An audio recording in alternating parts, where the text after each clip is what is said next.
స్వామి రాత్రి లేదు పగలు లేదు, ఇంత జనమా, ఇంతమంది తడి బట్టలతో నీకు అంగప్రదక్షిణాలా, ఇంతమంది తలనీలాలు ఇచ్చేసి నీ దగ్గరికి వచ్చి దర్శనమా, ఇంతమంది ముడుపులు తీసుకొచ్చి హుండీల్లో వేసేస్తున్నారా, ఎప్పుడు వింటున్నావయ్యా ఈ కష్టాలన్నీ?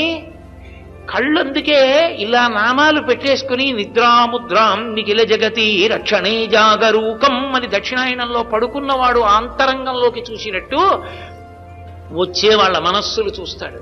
వ్యాసుడు అందుకే ఓ మాట అన్నాడు, వెంకటాచల క్షేత్రంలో వెంకటేశ్వర స్వామి వారి ముఖమండలం బహుప్రసన్నంగా ఉంటుంది. ఒక్కొక్క రోజున ఎంతో సంతోషంగా ఉంటుంది. అర్థం ఏమిటో తెలుసా? కొండ మీదకి ఎవరో ధార్మికులు వచ్చారని గుర్తు.